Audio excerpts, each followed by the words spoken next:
Hello everyone, I'm Mark Griffiths, and before today's Dragonheart begins, I just need to make an important and unfortunate announcement. As a result of an article which was published at the start of this week, which left me in a very difficult situation, I felt I had no option but to resign as a director of Chay Long FM, and so Dragonheart will now only be available as a podcast. It was a difficult decision and one I made with a very heavy heart. And I have to say immediately that the article was not reflecting Chay Long FM's views.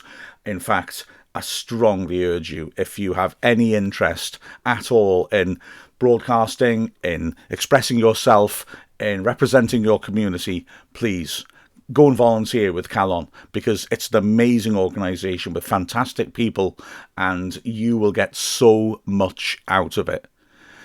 However, sadly, I've not been able to carry on with them. All our content will continue as before, but sadly we won't be broadcasting on Chay Long. But I wish Chay Long all the very best and everybody there as well. And I urge you, if you feel that you have the opportunity or the inclination, they're a marvellous body. But anyway, that's enough of me. Let's get on with Dragonheart.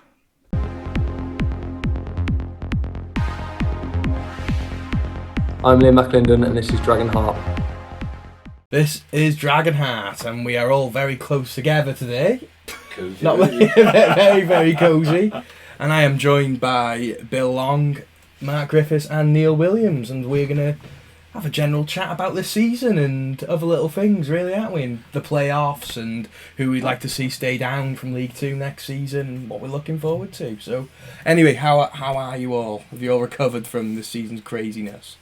I think I have turned slightly crazy because I have always spurned people who buy novelty tops related to their football teams. Not like Mark's ones, like when you win a trophy, I think, oh god, these are so cheesy. And then as soon as we're actually champions, I'm like, yeah, I'm having one of them. That's it. Is that real merchandise from the club shop? Yes, it is real official merchandise from the official club shop. I gotta say, the quality is really good as well, I must say. Fantastic, and at a reasonable price, of which I can't remember off the top of my head. It's a Wrexham AFC product. Just like a bit of advertising in, you know. And it's a very high quality t-shirt, so yeah. How have you guys been? Mark? Well, I've been just, rolling along, making friends as I go. I just want to welcome you all officially to the podcast zone, which is my house. Yeah. This is all of my house. It's just a shelf with Wrexham stuff on it. To the delight of Mrs. G. And I also love the fact that for some reason the light only seems to shine on me in this room. If you watch, the video viewers will see the light on the camera is pointing towards Bill and Chay, and yet only I am illuminated. But they've always said, if from above that one, then, Mark. Yeah, if you want to know where if you want to know where I am, they always said follow the star. So here I am.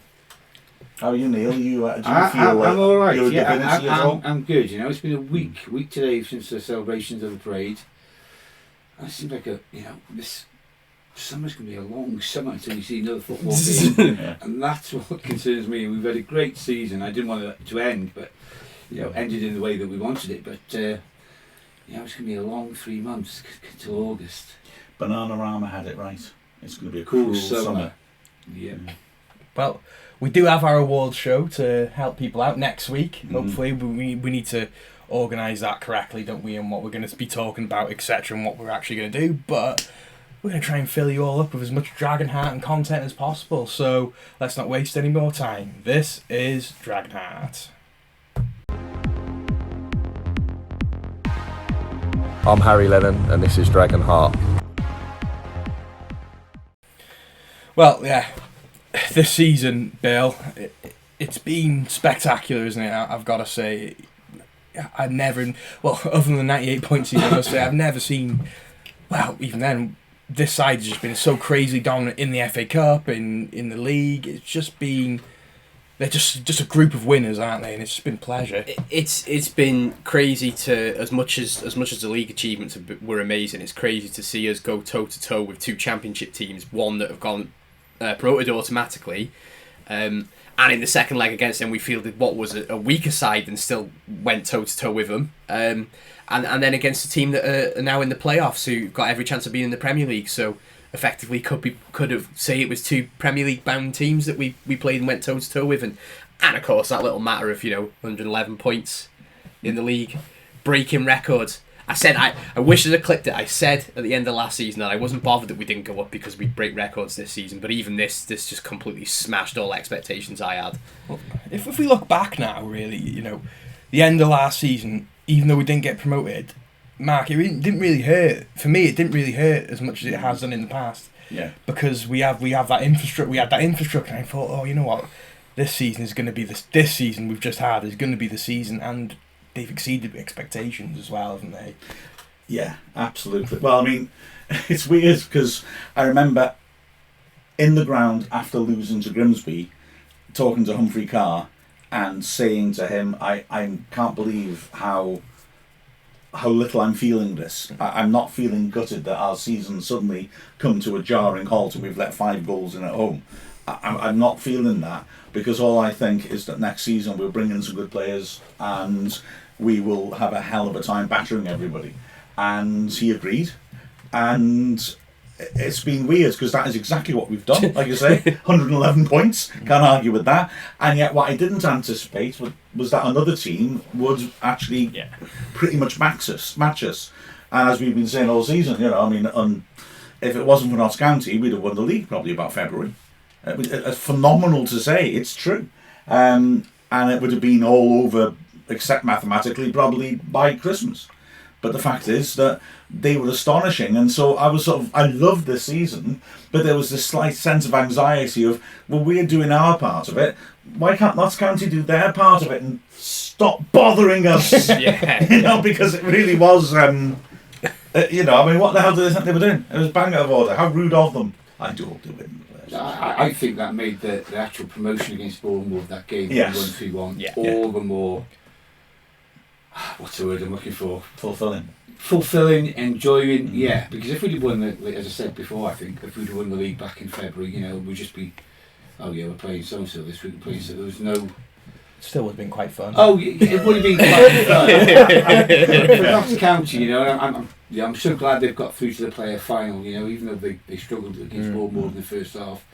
For them, to match us all the way, barring 4 points between us, the clincher was when we beat them at home. And everybody will talk about Foster's save, that penalty save for years to come. For me, going back, that loss against Grimsby did hurt. The loss at Bromley did hurt as well in the FA Trophy final. But I think, that was a start because, we lost Hayden again at the end of last season. But this season's been totally different, where we had the quality players come back in to step in his place. And we didn't, the quality on the pitch was not affected. And I think that made a huge difference this season. And then, first game at home last season when we had Eastleigh, we went 1-0 down for up. But Elliot Lee came on and scored 2 wonder goals, made it 2-1, and we just went on from there to there. We only dropped points at home against Woking last season in a draw. A phenomenal record at the racecourse. Hence why it was packed out every week in, week out. You couldn't get tickets for it. And it was just a fantastic season to be part of, to be with you guys and the commentary team, to share it with you guys, and when that final whistle went, I said, we've done it. We've actually done it, and he still couldn't believe it that we beat Bournemouth. And a lot of us were emotional, and it was just a great ending to the season, finishing and winning the title at home. Was, I think, massively important. Nice one. And a fantastic team performance. I don't know how many goals we scored last season, but I'm sure it was well over 100. And to amass 111 points. And the fan I had in the shop today was saying how entertained he's been watching Wrexham. And I think that's so important as well. We were so used to maybe grinding out a 1-0 win, but it would be a boring game. But no game this season at the racecourse has been boring. No. From the FA Cup games to every league game has not been boring. I'd like to bring you back to your first point about the Eastleigh game and Elliot Lee. I think he's been the difference this season isn't he?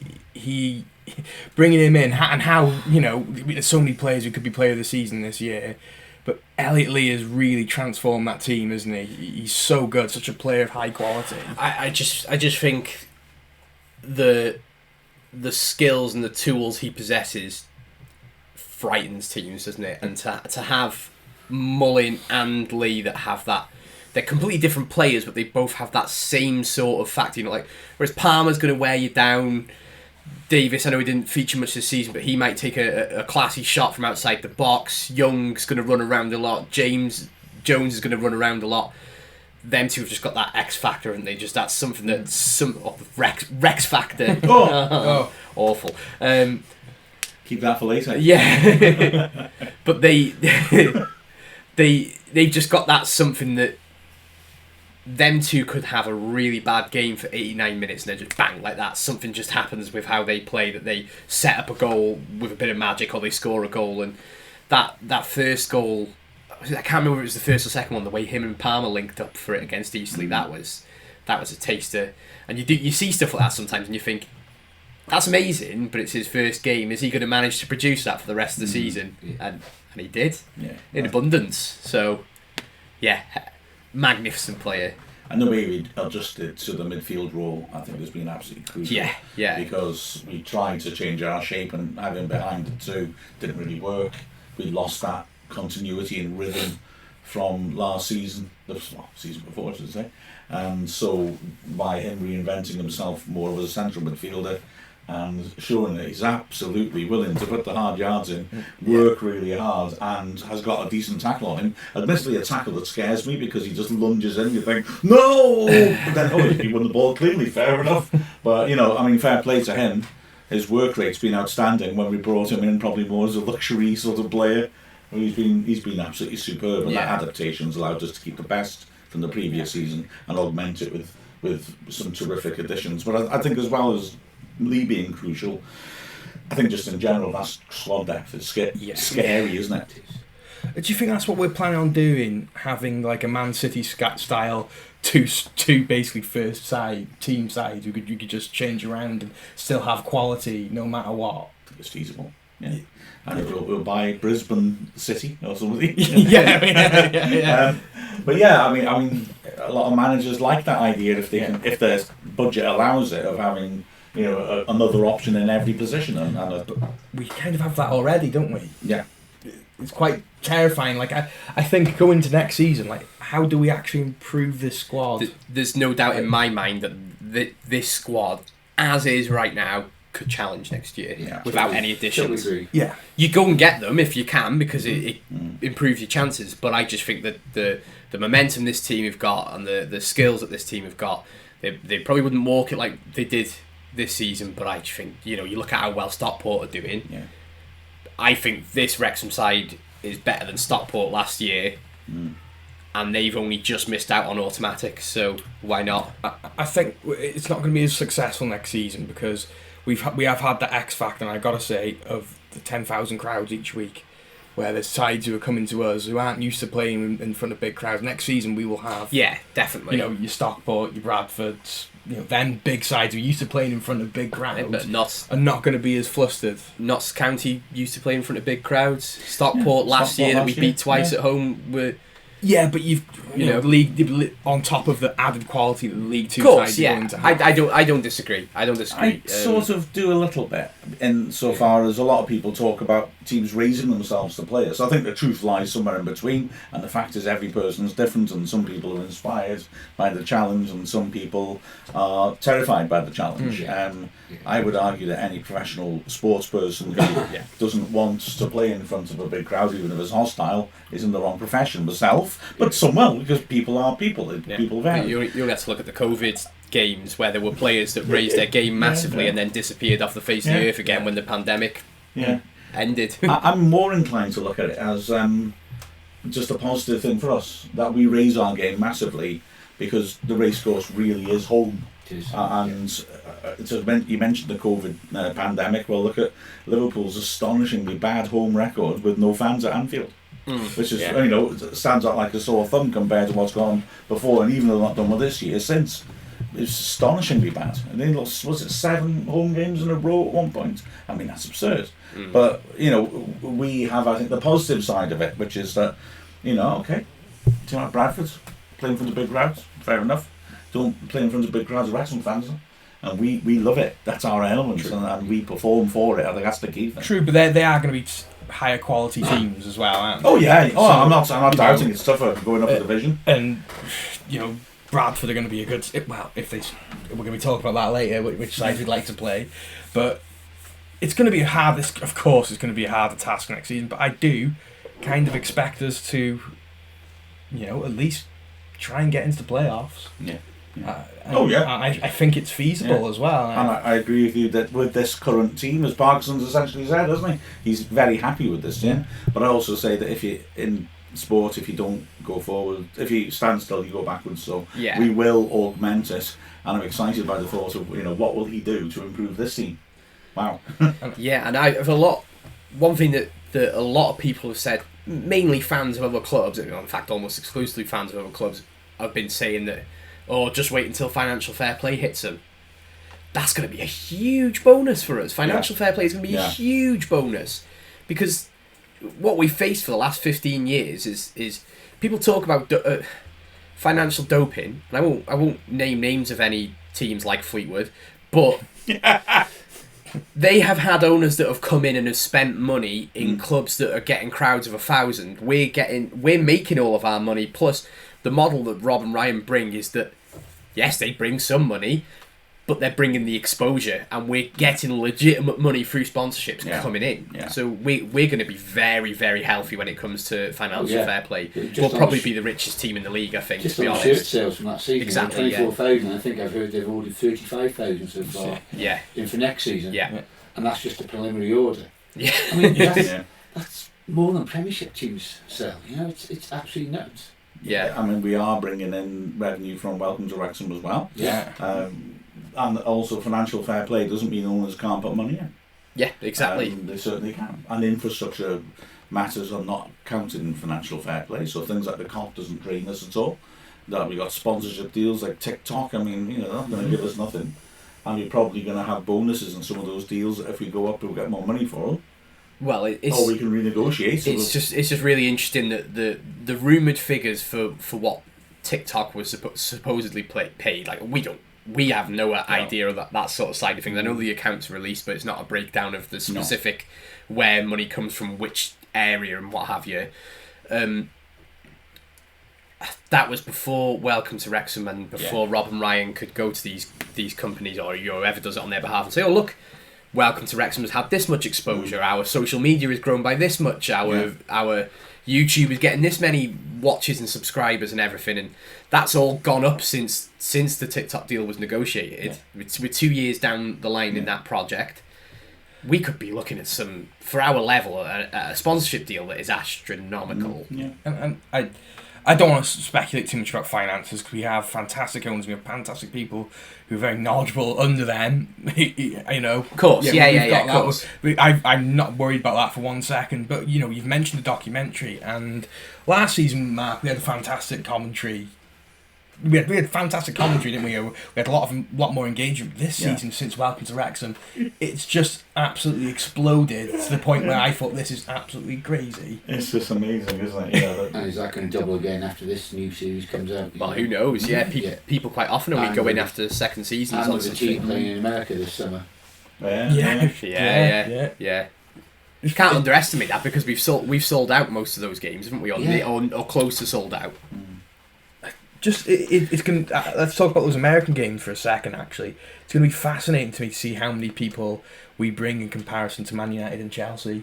Like how many people are going there to watch Wrexham specifically, and it's going to like if we can match maybe 1 to every 10 Man United fans, that's still a crazy amount of numbers, isn't it? Remarkable, wouldn't it? Yeah. And I was speaking to a few American fans online on Twitter, and I was asking them.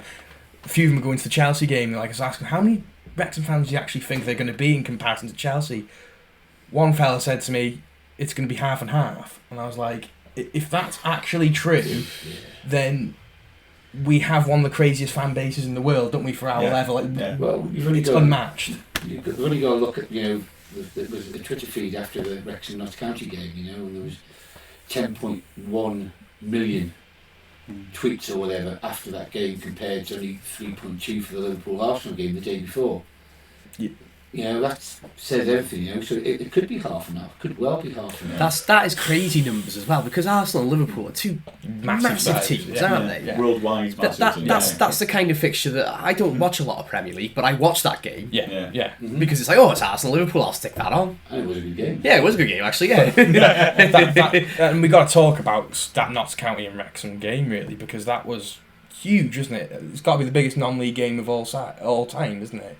Between two absolutely fantastic teams, the drama in the game, them going 1-0 up, us clawing it back, and then them clawing it back, and then Elliot Lee with a winning goal. Yeah. And you cannot write this. The documentary crew must be absolutely rubbing their hands with this season, mustn't they? Because this season's going to be so much better than last season. The last season was fantastic You could as well. not have dreamt up the story this season of what this documentary is going to be in later in the year, you know? The way the season's gone, Wrexham, Notts County toe to toe, us beating Notts County, save, winning the league, beating Coventry in the FA Cup, holding Sheffield United to a draw, and just, you know, we could have gone ahead of United as well and missing a penalty, but you could not have written a script. Nobody could have dreamt that script up. No. If you, do you know what? Stop telling me what happens, because I want to wait for the TV show. You're one of those that doesn't read. You don't read the book, Mark. You just watch the series. That's right, exactly. Oh man, it's photo. Do you know what? The only thing that could have improved from a script point of view that game was if we'd have beaten Chester 3-2. You know, in terms of like Hollywood story. And on an unrelated note, congratulations to Brackley Town. Yeah, they did a good job, Brackley, didn't they? Yeah, they did. Yeah. Very admirable. And Kings Lane were favourites, got beat by Kings. Oh yeah, I actually well done, really, Dips. yeah. Well done, Dibble. 7 clean sheets, haven't he? Fair play. Well, Good player. Yes. I got a soft spot for Kidderminster as well, because a friend of mine's a Kiddie fan. So Food.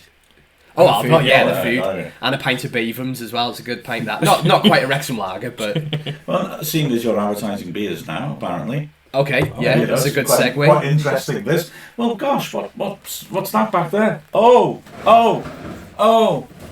Gina Yeah. Well, what would this be? Would it possibly be a gift from Anna and Ran, also known as Beer Beer, holding it up for camera viewers? If you're not watching it, then you can't see it. It's a beer. Yes, it's a beer. And it was brought over as a fine example of American brewing, and we decided this Dogfish Head I love the way I said that then. Dogfish Head 120-minute IPA, which is brewed longer for extra loveliness. We said we'd have this to celebrate the. Not only that, Ran has aged this one as well. Yeah. To perfection. So. Do they produce it themselves? No. If you're saying the Americans, yes. Yeah. No. Beer. Beer, he's a proper beer collector. He's a connoisseur. Yeah, he's a real connoisseur. He's an aficionado. Let's see how many other languages we can say expert in before we move on. I can't think of any more. Experto, is that? I'm Greipenschulen's Meister. What's expert? I'm trying in Welsh. Yeah. Well, should we have a quarter of a bottle each? Go for it. I guess that's what the glasses I bought it, yes. Unfortunately, we're ripping our kitchen up at the moment. The celebration's went a bit far. So, yeah, we had... Came home and trashed your kitchen, did you? Yeah, Ben and I just smashed the place up. It was an excellent gag that the Welcome to Wrexham cameras weren't interested in, so I'm using it on Dragonheart instead. So basically I've got 2 beer glasses, a Wrexham lager pint glass, and just a normal bit of... Do you want to do the honours, Dave? Because I'm worried that I'll just fail to pour accurately. And the last thing I want, of course, is to be accused of not splitting it equally. You're dark. Carry on talking, guys, while I'm doing this. Yeah. I can't. So what was while Neil's doing that? What was your moment this season where you thought, we could actually do this. Oh, I know mine straight Drink off beer. it. Yeah, drink beer. Well, I've had plenty of moments this season, Mark, where I yeah, thought too many. I could drink some beer. Honestly, I got mine straight away. I know exactly when I knew we were going to win the league. And I'm a pessimist. If you listen to me last season, I was adamant that we weren't going to win the league. But I not once said that this season. And straight after the Oldham game away, Thank you very much. the away Oldham game is Very when much. I realised. Yeah. Because I got to say, Mark, I think that was the Ooh, moment. that's got a. That's a bit like port. That's beer. Oh, it smells really good. Oh yeah, it's really rich, isn't it? Cheers. Oh my Well, god! cheers, Right, guys. Cheers, Cheers. champions. Champions. Look at that. Trustee both sides. I'm scared of what you just said. In case we have to censor it. Excellent. That is stunning. This That's is a good well-known beer. phrase in Welsh. Good lord. Oh, that's tasty. Oh, Chay was giving it a proper wine tasting, nose in the bulb. There, well played. Oh, darn it, that's good. Really malty, isn't it? Oh, yeah. You can taste raisins as well. I was thinking And about molasses. notes of it. Yeah, bucket loads of ugly fruit. Oh, that's Couldn't really drink good. lots of it because it's very heavy. Yeah, Oh, yeah. Slovenia. That's a sipper, that is, but it is. What's the percentage? 12%, I think, isn't it? Yeah. So that, you're not drinking that fast, otherwise but it is really good. The dogfish that deleted its head. Yeah. It didn't die in vain. That dogfish is one fantastic beer. Died in Arizona. Yeah. Sorry. Well, I'm huge into my craft beer. That is stunning, Mm. I must say. That's something else, isn't it? Yeah. Doesn't taste like a beer. It's got It's quite in-depth flavour, isn't it, in all fairness? Flaming hell. Is this what we're doing over the summer while the football's not on? I think it's probably- Beer tasting tasting. podcast. Or just sitting in this room drinking Well, beer. Yeah, well, yeah. There's been back there, things get a bit uncomfortable. Well, I'll bring the beer next time. It's going to be White Lightning. Aged white light. Aged White Lightning. No, I'm going to say Grey lightning. beer, bear, beer, Ran. Thank Yeah. you so Yeah, much. thank you. It's- Yes, Thank you. Ran. Thank That you. was lovely. Yeah, thank you for the other beers as well. It was amazing. Thank you. And this is an appropriate tipple to celebrate such a remarkable season, I think, isn't it? Definitely. Yeah, 100%. Should we go back to that question Bill asked So before, though? you were saying it all older. Oldham away was when I realised we were going to do it, because we were poor that game for pretty much all of it until the last 10 minutes, and then Elliot Lee come on and something just sparked to life, and it was just like, wow. And I gotta say, me and Matt commentated on that game, and that was just... I love the reaction of our fans. I love the reaction of the Oldham fans sitting next to us. I love that whole game in And total. the fans sitting in front of you who didn't like you at all. Oh yeah, that Yeah. exactly. Eyeballing you all game. Yeah, they were saying all sorts of anti-Welsh stuff to us. But I love that game in general because it was a proper stadium. It was, The hosts were amazing. The pies were amazing. The home fans were really loud. The away fans were loud. And I was like, this is what it's going to be like next season. And I got to say, that was the moment when I realised we're going to do it. Yeah, we did play poorly that game. Yeah. We really did. It was only the last 10 minutes we came to life. Yeah. And Fondop scored an amazing goal in It did, the end, didn't it? Yeah. But yeah. What about you two? When did you realise? I'm going to give a facetious answer while I think of a better answer. What if But the facetious answer is true. I can't say facetious now, that was my strong back. But it is true. I genuinely, the point at which I reckoned we'd won the league was when we lost to Grimsby, because I felt that confident that this season would be fine. So come back to me over one for this season. Mine's a Dolby head at Aldershot winning in Yeah. 96 minute. Yeah. 3-3. To win the game. I think that was a big turning point for us. I think it was a big confidence boost for the team. Because previously we've gone to Aldershot and we put them to bed. We put them to the sword really. But this season they matched us, and we had to come up with a 96-minute winner for it. So that's when I thought we're going to win this. That was another really good one, wasn't it? What about you, Bill? Weirdly, it wasn't a league game. It was against Coventry, and I couldn't speak out. Can't speak. Also, the beer. I couldn't pick out a specific moment in that game, but I just remember feeling through intermittent emotions of like, what on earth's going on here, and elation and everything. oh no, this side is the real deal. Yeah. This side is absolutely the real deal. Because that wasn't like, anyone, younger listeners or international fans who might look back at some of our other giant killings or just see results from other games, like that game didn't feel like a David versus Goliath, did it? It felt like two teams that, of course, were not equally matched with Coventry there. On balance, they're obviously a much better side.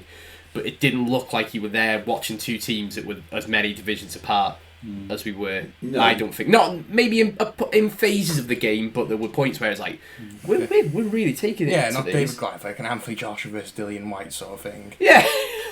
Well, two evenly matched sides. It was. That's what I saw. Yeah, and definitely the Coventry game. We got to talk about a little bit Dillian White because that atmosphere that day was incredible, wasn't it? You guys got to commentate on it. What was it like from the commentary booth? Great. It was fantastic. Luckily, we had Radio Wales around us, and I think we had Radio Cymru around us, and somebody else. So I was quite happy to cheer when we scored. I was trying to keep reserved, and I thought, I can't. It was just such an amazing performance. It was a great stadium. Yeah. Again, very welcoming people there. Yeah. Really enjoyed the occasion. And yeah, we matched them toe for toe. I think they were quite surprised. Normally, when the gulf is that big, the small, or Wrexham would, normally you'd go there and just defend it and then maybe try and nick a goal on the break. But that wasn't, we went there and attacked them, and we scored some super goals in that game. And it was just a great day out to see all the fans there singing, 4,500 fans there behind the goal, the noise they made. But again, going back to the Oldham game, which Chay mentioned, when we won it late in that game, the fans there were fantastic. I was lucky to go as a fan that day. The singing, the atmosphere, because we kept in 20 minutes after the game, after the final whistle as well. Yeah. And it was just a party atmosphere. And I think the belief, the fans did believe, that this could be our season, We didn't play well, yet we still won a very important game. So Mark, have you thought of yours yet? I have, but can I ask you a question first? Yes. Mm-hmm. Because I just want to know, is that a Shropshire Whitchurch phrase, we matched them toe for toe? Because in Wrexham we all generally have 10 toes. Mm-hmm. But I suppose in Whitchurch you might say someone pulls their sock off and they've got 12. Correct. Right, just checking. Yeah, just wondering. Do you know what? I can't wait until we play Shrewsbury on that note. That'd be nice. Because we could have them in the pizza trophy, couldn't we? Yeah.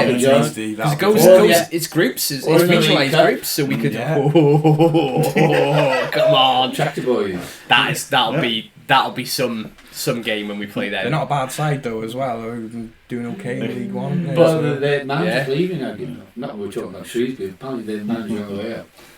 So being told this morning. You're listening to Dragonheart. The thing about Shrewsbury is that they've got big barns, but they don't let anyone look inside them. Alan Partridge. I've watched Partridge, but I'm not like an aficionado. That went well. Well, changing the subject screamingly. With hindsight, I would say that maybe when we pick a half-strength team and go to Bramall Lane, when Sheffield United pick a full-strength team and are very unlucky not to win, I think that was a comment on the squad depth that would see us through at the end of the season. But I wouldn't say I felt it at the time. In a weird way, I don't know, am I being stupid here? Hold your thoughts. When we did a double over Solihull Christmas New Year, I know Solihull weren't as good as in previous seasons, so I accept that totally. But nonetheless, they're a team who have made things very difficult for us, especially at Solihull.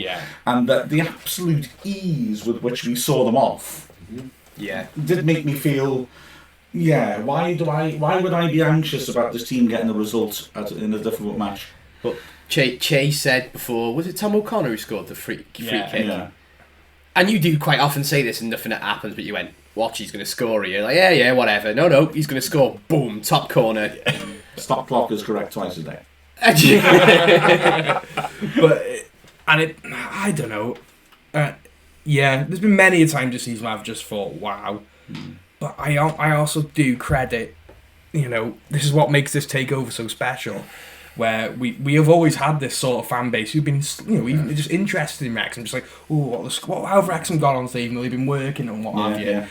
Rob and Ryan have come in, they've unlocked the door to our potential. Yeah. And I think, for me, the fans have been a huge part to this. There's been a lot of big money takeovers to smaller clubs and people, but it's not the same as other clubs, what we're going through, because they are making us sustainable. They're not just ploughing loads of money, they make it sustainable. But the fans have played a huge part this season, I must say, because some of the atmospheres When you think most of the away games were sold out to the Wrexham fans, says a lot. And the home fans sold out as well, which says a lot about us. Yeah, I mean, I think of most of their largest attendances for a lot of teams in the league were when they're playing Wrexham. Yeah. Because their home fans were doubling up in numbers as well, and I think will be a big miss in the National League next year. A big miss financially. I think as well that when you look at the crowds we're getting, don't forget the crowd for the parade.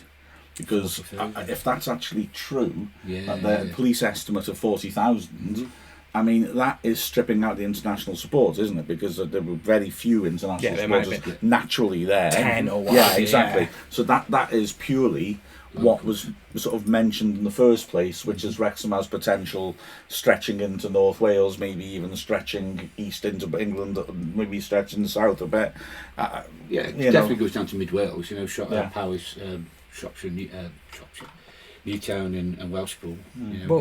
Well, and this is no dig on Chester, but I've seen on Twitter and on their forums that pubs in Chester have been showing Wrexham games, and there's been Chester fans drinking in these pubs. And I'm not being funny.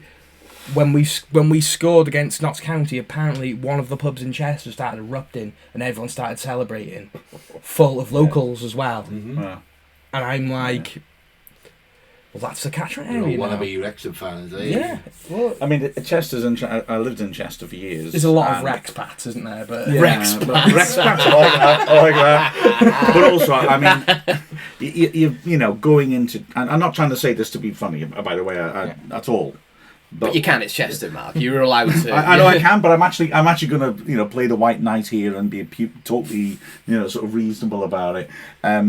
You go into Chester and you don't feel the presence of a football club at all, except Liverpool, because they've got a shop right in the middle of Chester, and you don't feel that sense of being in a football town. And I would say that the Chester fans are concentrated maybe in more suburbs around a place like Blaken.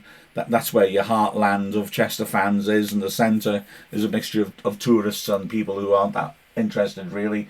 So in some ways it doesn't utterly surprised me in some way. Not saying that I've ever seen a pub erupt because Wrexham scored in Chester, but in a way you sort of think, how many hardcore Chester fans go into the town centre regularly, or the city centre? I'm not trying to belittle it. It's amazing. And you've got to say, Chester, we all take the mick on. They're not that bad. They're reasonably big. Playoffs, yeah, they're reasonably big. We're in the playoffs. They're reasonably well supported side for a National League Two side, aren't they? In all fairness, the League Two side you don't get as much as them. Got a proper football league history. But the thing is, isn't it? Even 5 years ago, there would have been no chance of a pub erupting when Wrexham scores. Yeah. And there is Chester fans admitted to this online. There wouldn't be pubs brave enough to put a Wrexham game on, would there? No, I don't think in the past. No, that's true. In Chester. Yeah. But now it's except to watch us lose, I suppose. Yeah. Maybe big-ish occasions. I remember when we played Grimsby in the trophy, and there was people piping up online saying that they'd bought tickets in the Grimsby end to celebrate when we lose, and I mean, a lot of that could be conjecture, but that kind of thing happens with rivalries all the time. But it definitely happened. I'm going to say, I remember last game of the season, and if Chester didn't win, they were down, and Wrexham were playing somewhere quite a long way away, and I don't think there was much riding in our game, and there was definitely a lot of Darlington? Yes, it was Darlington, in the away ends. Because the Darlington fans joined in the countdown, didn't they? Because they counted down 10 seconds until the fact. Yeah, no, because I think our mate Clutton went to that, possibly went to that. Or he knew he is a ground hopper, though, isn't he? He is a ground hopper, yeah. But yeah. Well, stop talking about Chester now. But yeah, but that's just crazy how who we're reaching out to now. You saw the bar in Philadelphia full of Wrexham fans. Which is just mad, isn't it? And the interaction we get on Twitter week in, week out is, and me and Neil and Bill, we get interaction. I bet Mark, yours is just crazy with notifications and messages all the time. Yeah, but I am sexy. That's not the only difference. Well, I didn't want to say, but you'll see as you have. Let the cat out the bag. But yeah, it must be. Yeah, it's just amazing, isn't it? Really, absolutely astonishing. Well, just to finish this little segment off, and in a few words, where do you think we can go? Do you think home in 10 minutes? Yeah. Do you think the Premier League is, or the Football League One, or a League One, or Championship? Is it really? I think League One's a given at some point. Yeah, the Championship. Yeah. League I'm One, not definitely. necessarily saying it has to be next season or even the season after. It might take a bit of time, but I think League One is definitely a given at some point. Prime example, Luton Town. Look, we're down in our league. What, 8-9 years ago, and we played them a couple of times in the playoffs. Yeah, I think the jump from League One to Championship is where it starts getting hard, and then the Championship to the Premier League. That's if you say the National League's the toughest league in England to get promoted from, I think Championship's probably the second. Yeah. I think logically, the ambitious aim that was sort of, without being fully spoken, was clearly on people's minds in the club of the Championship. Is a realistic sort of ambitious target. Having said that, it's one thing having money, and it's another thing spending it well. And certainly at the moment, we have been spending exceptionally well, I would argue. And if that's the case, then you can achieve whatever you want up to a point. I mean, Bournemouth have roughly the same capacity as us. Are traditionally not a big club. Not long ago, we were actually playing Bournemouth. Absolutely. Wigan. So, So I mean, there are clubs that appear to have less wherewithal. I mean, Coventry have had terrible financial problems while getting into the playoffs. They have. And good luck to them, I say. I hope they do well. But and then on the other end of the scale, look at Chelsea, who spent hundreds of millions. And couldn't win a game. Well, that's just, I mean, it's but that shows a lot for our manager, the manager we have at Wrexham. Yeah, exactly. He's brought in the right players. Yeah. There's no player that stands out like the Ronaldos and whatever, or the Pogbas. They're a team. There's not one individual on that pitch really who, is there just for the glory for themselves. Yeah, we don't have like a 40-year goal striker, do we, or anything like that? No, we do have that. But he rolls his sleeves up and works. Correct. Yeah, and he's not one there, saying look at me, they play as a team. They're one unit. Yeah. But I've got to say that the togetherness between the fans, and we've had great sides in the National League, we have, but the togetherness between the fans, the owners, and the players, even when we own the club, we didn't have that. You know what I mean? At this moment in time, we are just one huge unit, aren't we? And it is amazing. It really is. It certainly is. It really is. And another amazing thing has been the playoffs, the National League playoffs this year. So after this, we're going to be talking about that. I'm Luke Young, and this is Dragonheart. National League playoffs, something that hopefully we'll never have to worry about again. And this season, I have thoroughly enjoyed it. And I think first off, it's a case for 2 up automatically, because I think the level of the Bromley and Woking game I watched was incredibly high standard, very good. And Boreham Wood versus Barnet, another fantastic game, full of goals and excellent quality. I feel sorry for them sides, as well as either Chesterfield or Notts County. That not one of them are going to go up as well. Yeah. Because I think the standard in the National League between the top 8, I think all of them could make a good run at next League 2 as well. They're both all fantastic sides with some fantastic players. The National League is absolutely popping at the moment, isn't it, Mark? It is. When you started off, did you say, firstly, in the case, or did you say firstly in the cake? I didn't quite catch. Oh, wow. I just want to emphasise, everyone, that I'm a good host. Oh, fantastic. Despite Emma's a good. Emma's a good. I went and I sourced the stiffy. Stiffy. There's a surprise in this one. It's got Viagra in it.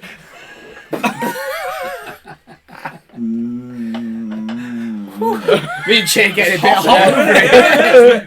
Warm, yeah. I don't want rude. Well, I don't want to. The Sticky toffee cake, which I personally sourced, obviously. I mean, Of course. you know, and it had nothing to do with. It's quite rude for a sweet cake while we're on the radio, though, wouldn't it? It would be rude, but we're only a podcast now, so we'll keep skill. You're listening to live cake distribution on Dragonheart. Congratulations, Bill. You get 5 The full pieces. cake, thank you very much. Yes, so obviously, you know, how can I say? I'm a shop lad eating with my fingers. Fair enough. Aspersions were cast about my level of hospitality, you know, after matches, and therefore, you know. We've never questioned your hospitality because there's never been anything to question. Oh! That was good. I got to say, that was good. That was very nicely done, and won't be forgotten.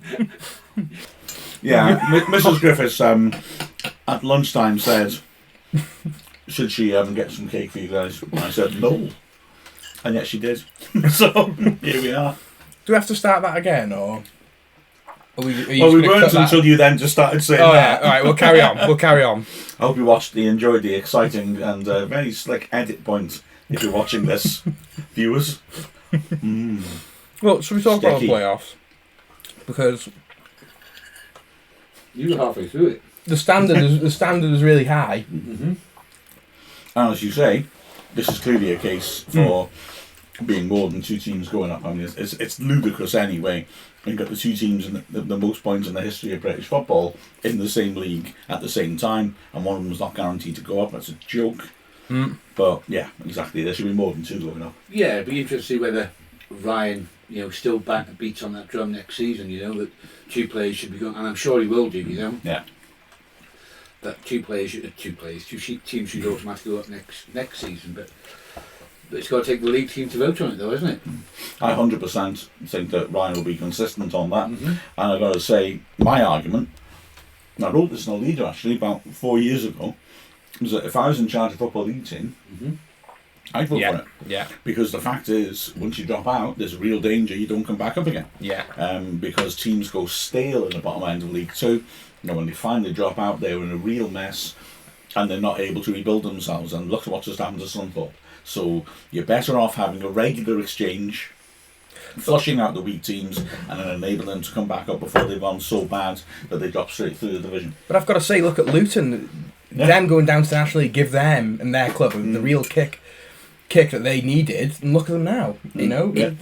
It's definitely a thing, isn't it, that maybe, international fans, or even fans that haven't experienced many relegations and promotions, I think teams, it sounds ridiculous, but teams sometimes need a relegation.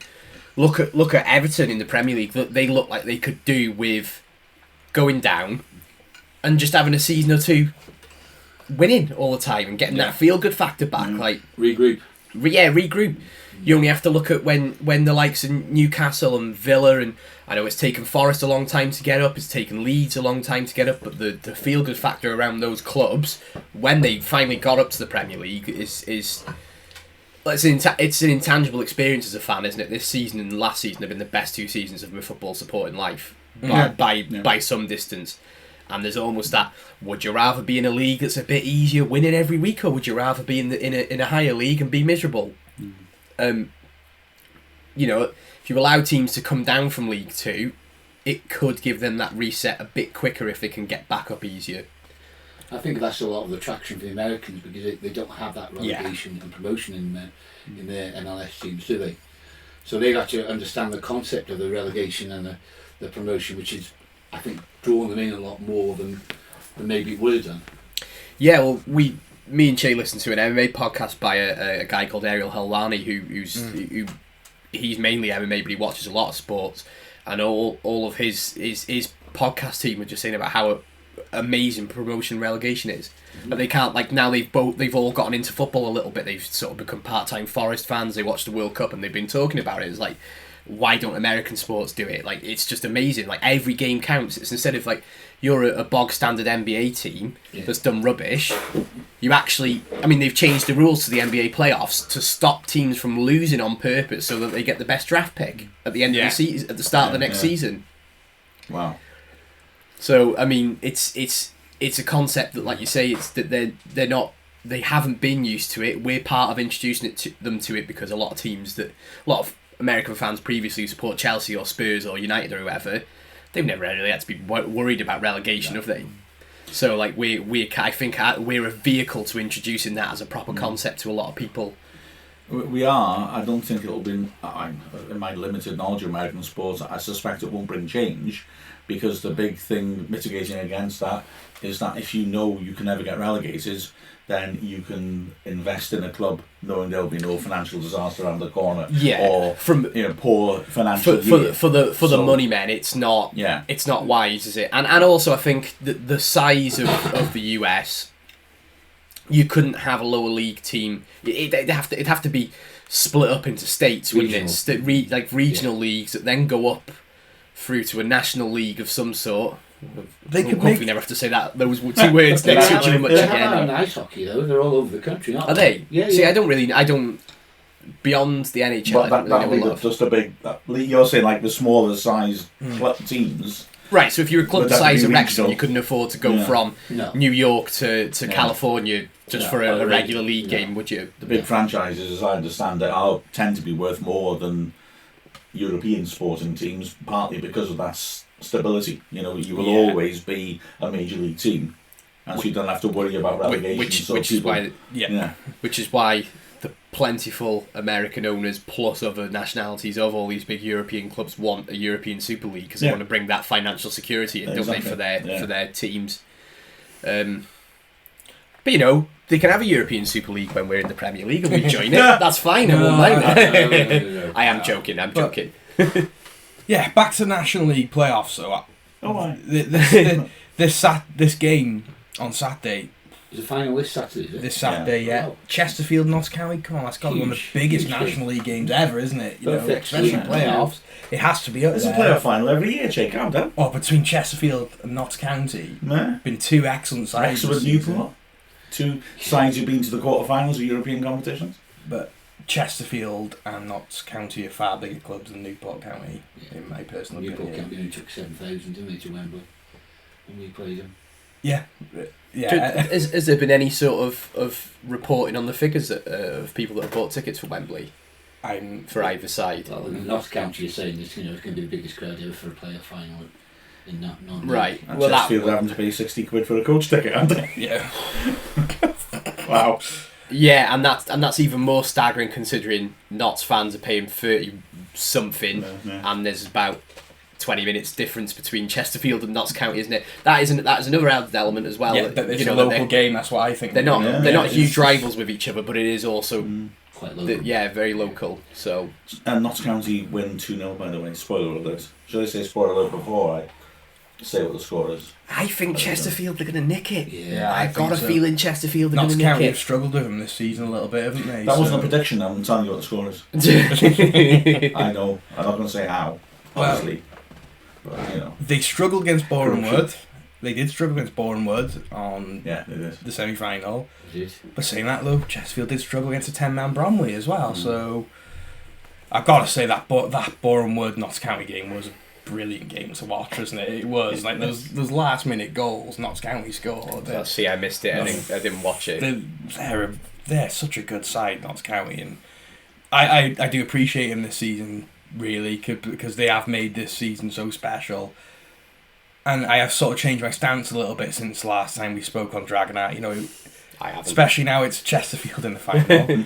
Especially it's Chesterfield now in the final. No, that's Notts Who would you County. like to play next season? Basically, is what you're saying as well. I think I don't I don't really mind who I play out of them two, because I think they're both big league clubs, and I haven't been to either ground, so I'd be quite happy to go to either. But we won't get into specifics. But Chesterfield's ownership structure is questionable, isn't it? So the things that some of the things that fan ownership or Chesterfield, they're not fan owned, are they? Yeah. Are they? Yeah. That's makes some of the things that happen a bit surprising. But oh really? Right. Oh, cut that. Well, no, only if you're editing it, pal. Oh well. Yeah. No, so. Okay, well, regardless of it's not being executed very well, the furlough stuff and other things that happen with them, and they're rolling the dice and they're trying to go up, and fair enough, everyone's entitled to do that, but they're furloughing players and then bringing other players in. Yeah, and I don't know. I've got no problem with Chesterfield fans or their club really, but I think on balance, yeah. That's true. That Notts County Bournemouth game was astounding. It was very much a sort of pound shop version of Wrexham against Notts County. Very well. But I really want Notts County to go up anyway, just because of the ludicrous situation and the fact that they've been such magnificent competition. I don't mean that to sound patronising, but I mean what we've done this year is phenomenal, and they kept going. So if anyone ever deserves to go up through a playoffs, it's them. You can say the same about us when we lost to Newport. 100%, yeah. Which is why I feel that way. We virtually matched Fleetwood. And they had millions to spend that season. We didn't, and we matched them all away. Yeah. It's not like it's no guarantee. It's no guarantee, but no guarantee. It's but I sincerely want them to win on what they've achieved, but that all goes out the window. I look watching them, hoping they lose points, and the way that they would dig in and get results massively impressed Just like we did, yeah. But the Bournemouth game, I don't know what to make of it. Is it the fact that they will not be denied because they get the goals when they need them, or is it that actually they were massively more troubled by a Bournemouth team that really we made to look extremely ordinary? They looked really good, I thought. Against us? Against Notts County. That's what I'm saying, yeah. I thought they looked really good. But against us, they struggled massively. And I just sort of think, okay, if I was Notts County, I'd be a little edgy about how difficult that game was.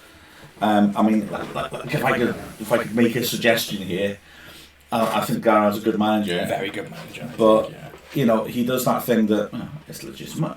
He's lost and love him anyway because he was injured, and that's a blow because he's a proper striker, I think.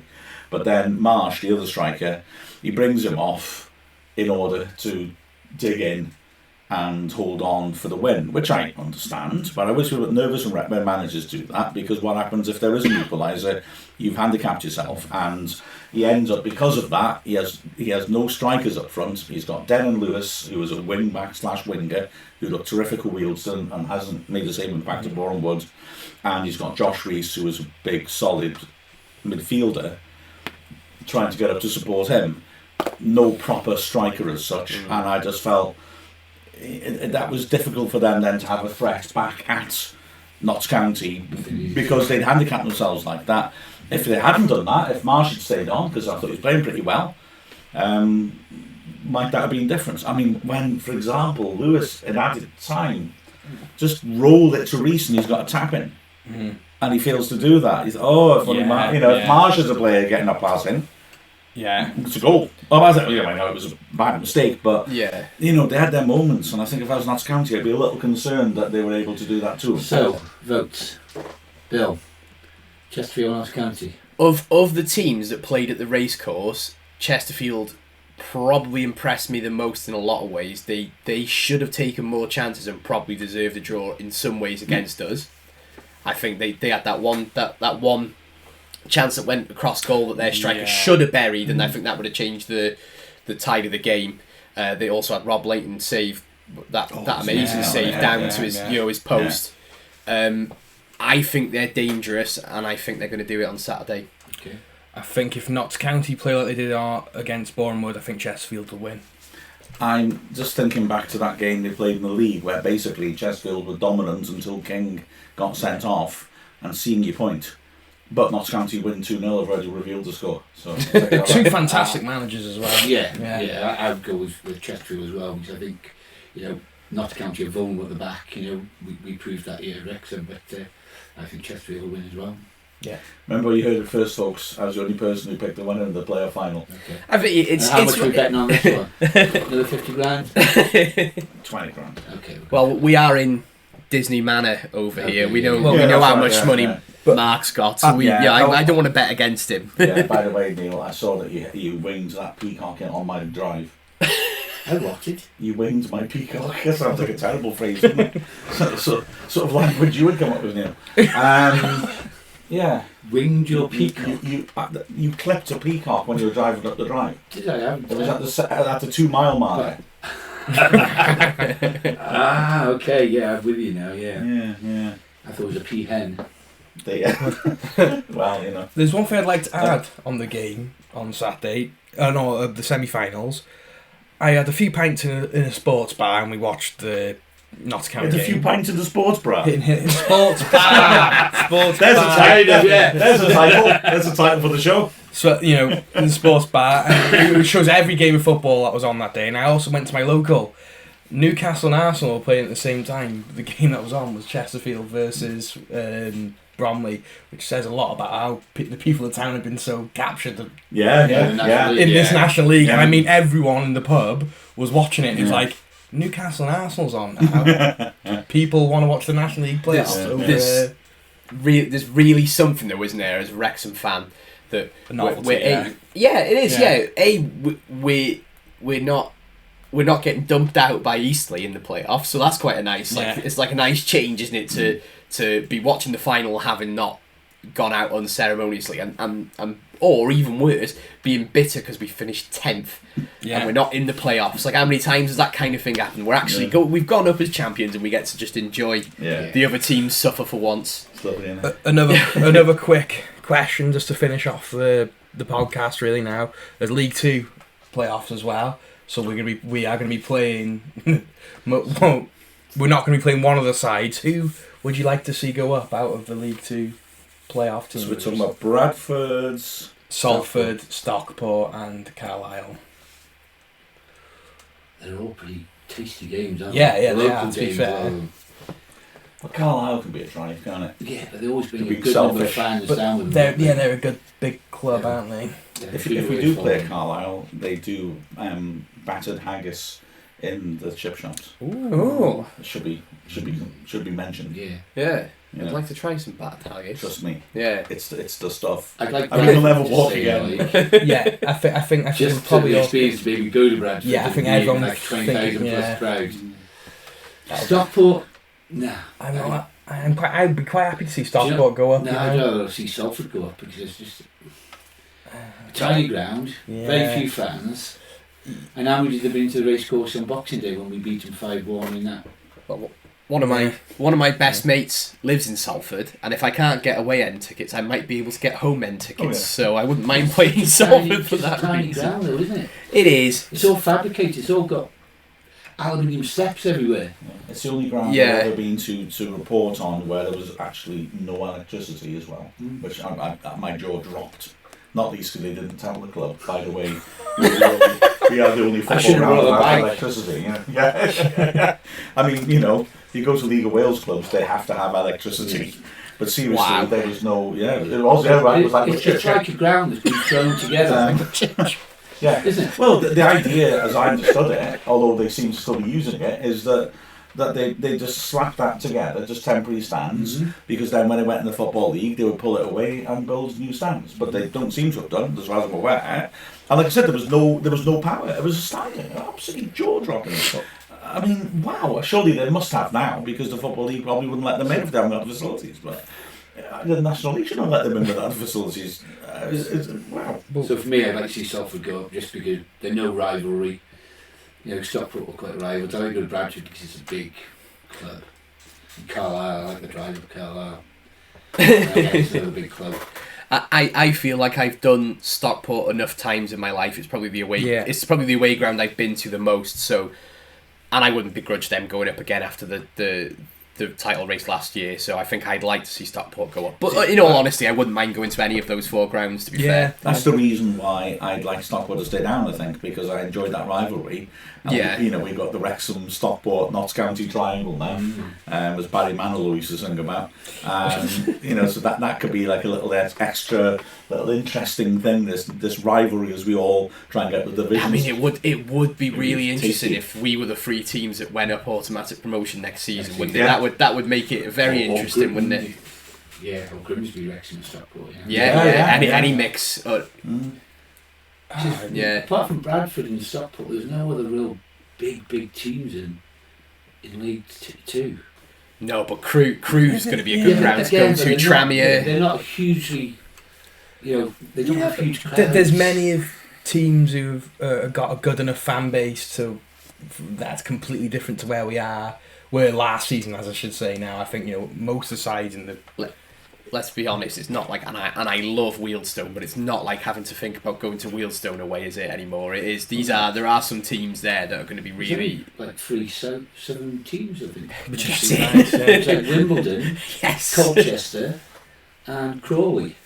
Gillingham. 4 then. 4. Yeah. And there's been some relegations as well from League MK One. MK Dons. Oh, I'd love to beat them. Apparently they can give us 8,000 tickets for a league game. Yeah. Nice. 30,000 seats stadium, isn't it? It's lovely. That's going to be very interesting, actually. I can't even begin to express how much I dislike MK Dons. Yeah. So I'm really looking forward to that. And I'm looking forward to seeing Wimbledon beat them as well. Oh God, yeah. I did see someone on Twitter say it's going to be interesting to see who's the most hated team in League 2 next year, us or MK Dons. I don't buy all this Wrexham hatred. I think there are people who don't know the story. You do, but there's an awful lot of sensible football fans. Of course. MK Dons, though. I mean, where do you start with them? Quite apart from the fact they shouldn't exist. No. Quite apart from the fact that they exist because they stole Wimbledon's history. Identity, really. Yeah, identity. Much better way of putting it. Absolutely correct. Apart from all of that, just in general, they were the team that stayed up when we had 10 points taken off us because we had to save our club. Yeah. So they benefited from that, Yeah. which annoys me. And then the fact that, I know this is a personal thing, I admit. But maybe it's not a personal thing. We had a game there in the season we went down which was postponed. And my personal gripe, so I admit I'm sounding a bit like a bitter, twisted old man now, rather than the twisted old man I am the rest of the time. But, you drive all the way across country. It was called off really late, and they... Was it fog? Was it? No, it was just incompetence, I think, or cold. They can't handle the cold down south. And I drive up. I think it had just been called off, so I've arrived at the ground. There's a guy there at the gate, and I'm like, okay, do I have to pay for parking for the match? Oh no, I've got parking for the match. What match? The Wrexham Milton Keynes match. What? Oh, you're going to park for the Milton Keynes games, yeah? Oh, well. This is a flaming bloke working for the club. I wasn't impressed, but then I found they did that to the club as well, Wrexham. Because the referee came in and did a pitch inspection and failed the pitch. Wrexham had driven down on the day. They hadn't told Wrexham there was a pitch inspection. Wow. We dropped off our kit man to prepare the changing room while the players went for a meal in a hotel nearby. The kit man hears MK Dons officials walking down the corridor talking about how it's a shame it's off. That's how he found, and he phones up the club and in the hotel and says, "Is the game off?" And they're like, "No." They hadn't been told any of it. And then the club, in this hotel have to contact Milton Keynes to find out what's going on. I don't like MK Dons. I'll be honest with you. I think we should loan Ollie Palmer to AFC Wimbledon just for the 2 games against MK Dons, just so we can teach them a lesson they're never going to forget. Well, it's another game. Who else has gone down? It's Accrington Stanley, isn't it? And Morecambe, which is close. Forest Green, which is just a awful place to get to. I can't get any pies there, guys, so there'll be no pies. Hey, yes you can. It's just they're not coming to them. Exactly, but you can't get any milk there. We enjoyed the food there, didn't we? When we went, you could have fish. It's in a lovely location, but it's just there's a lot of difficult to get to. Yeah, the renewable energy stuff's pretty cool. Oh yeah, I quite like that. I don't think they should force yes, vegan, whatever, but you should be able to get a cup of tea with proper milk in rather than be forced to have, I don't know, coconut milk in your tea instead of... I quite like a coconut milk. Quite like oat milk as well, to be fair. But so yeah, there's going to be some really exciting games. I can't wait to have that final, League Two stand-in to next season, and it's going to be exciting for us fans, and I can't wait for the American fans to actually experience a League Two, and I'm looking forward to hopefully experiencing the League Two where we're not getting battered every week, because most of my League Two experiences have been that, to be fair. We owe Accrington because they beat us 5-0 the season we went down, when their floodlights barely lit up anything. We were terrible. Wasn't the season before we went down? Oh yeah, that was that weird season where we started for about really well, didn't we? Brilliantly. Yeah. And then we lost 5-0 to them at midweek, 5-2 at Stockport on the Saturday. We were there, and then our entire season just utterly collapsed. I mean, survived on the last day of the season, and then the next season we were appalling. And wasn't our last game in the Football League Accrington Stanley Lincoln. as well? Was it? Not Lincoln away, but our last home game was Accrington Stanley, wasn't it? Because I remember there being barely anyone there. I want to say no, but I could be wrong. I'm sure it was. I could check. I can't remember. I remember going on the pitch, but it wasn't quite like going on the pitch. It was just like we all we were queuing up to go in, because I remember that actually, because the steward just sort of like opened the gate and we all sort of like queued to walk onto the pitch. It was like some sort of weird, it's like queuing up to go into a library. It was, wasn't it? It was really strange. Yeah. But yeah, I'm not sure I've ever queued up to go into a library. I like libraries. But I don't know if I've ever actually had to queue up to get into it. Well, that's the simulate. That was the simulation. I must say. There's Edgar Allan Poe was signing autographs in there because he'd be dead, so that'd be something to see. There's going to be a lot of local games next season. Yeah, there is. Yeah, a lot of local games. Mrs. G and I went to Edgar Allan Poe's house in Brooklyn. Whose house? He wasn't there. Edgar Allan Poe. So yeah, I think from that slightly awkward silence then, that is the end. Well, Mark's looking up and see Wolf the Raven. Who played in the last game. Is the end of the, let's see if I am Of right. Civilization. You are right. Yes, I'm Accrington right. Stanley, we lost 3-1. Yeah. Should we just before leaving, just have a moment of silent awe at the last Wrexham team to play at home in the Football Yes, League. let's and do it. Think about how it might compare with the Team Wheel Field for our first game back. It will be, well, actually, I only like one player first. Oh, no, it's not. I was going to think it was U2's sainted Gavin Ward. But it's Michael Carrots-Jones in goal. Yeah. Then you've got 4 centre-backs to take your choices from. Steve Evans, Mike Williams, Sean Pedgick and Gareth Evans. Local lad. Yeah. Then in midfield, you've got Andy Fleming, Levi Mackin. Then you've got Matty Doan, Chris Llewellyn, Neil Roberts, who scored our last home goal in the Football League, and Mike Carville. Remember Mike Carville, an Irish striker? Yes. He scored less than 1 goal for us. And then on the bench, Wes Baines, Neil Taylor, nothing ever came of him. Well, he'd be about 18 then, wouldn't he? Connell Murter, I liked Connell Murter. Robbie Garrett. Robbie Garrett. The definitely the player most able since Sean Reck in the late 80s to start a fight in an empty room. Was it Robbie And Mark Garrett? Williams when he was a kid. Was it Robbie Garrett who'd come on loan the previous season and played really well for a couple of games? Little ginger lad. I'm inclined to say, oh, right, okay. He did come the previous season. Yeah. Because I don't know if I remember the playing really well, but maybe I'm wrong. No, actually. I mean Maybe he well did, well in comparison to the other players that were on the pitch at that point. Because we didn't look I great. still get angry that we got rid of Neil Roberts that Oh, God, season. don't even start me on that. Because I reckon we actually could have made the playoffs or something that season if we had someone like him. The highlight of that depressing season was him doing an interview. I remember we were standing there in a tunnel after a match when he once again had been head and shoulders above everybody else, and he said, "This is my club, this is my town, I'm staying." And it's not his fault that he left. And it was just, you got the best player at the club by far, who wins Player of the Season. He was the first Wrexham Player of the Season to then be released in the history of the award, which goes back to the early 70s. There has been one since, if you want to guess the player of the season who has been released, but it's a tricky one. It's not a memorable player of the season, I'm telling you that. In fact, it was probably the season when we should have just said we're not giving the award out because there is no one. So it's the COVID year then, was it that got cut short? No. Oh, Yeah. no. Was It's, it the Gary Mills second? Yes, it's the Gary Mills second season when Dean Keats has to come in and save us. Curtis Tilt? No. Right, just tell us. Cause Same position as Curtis Tilt. Hamza Ben Sharif? That's a beautiful thought, but charity only extends so far, doesn't it? I mean, they were all atrocious, so it's hard to pick out which one. Chester's playing for us, isn't it? No. So centre back in his second spell at the racecourse.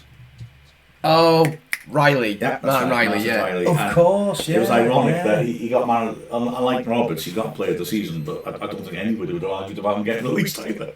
Yeah. It was really odd. Yeah. You know, strange times. Very strange. And as we replaced him with Sean Pearson, who retired at the weekend, and Manny Smith, I would say that was a good piece of recruitment on Dean Keats' part. Yeah, definitely. I thought Martin Riley was a good centre half, to be fair. First spell, Very good. Second spell, he got injured quite a bit, had a decent-ish little run of games, but he wasn't the same player, I don't think. And I highly think everyone should just avoid his Twitter if you quite like him as a player. Yeah. And on that note, I've been Chay Long. You remain Chay Long, Chay. Come on, own it. This has been Neil Williams, Mark Griffiths, Bill Long, and myself, Chay Long. This has been Dragonheart. In a hot room. Yeah, I am sweating, I must say. Yeah, absolutely. Mind you, it might have been that beer. Yeah. You were cooking by the window, so that's what I said. In the shade. You look like you're in the shade as well on the image. Yeah. This has been Dragonheart. The most half-hearted. Please stop, I need to go and hydrate. Hi guys, I'm Dominic Vose and this is Dragonheart.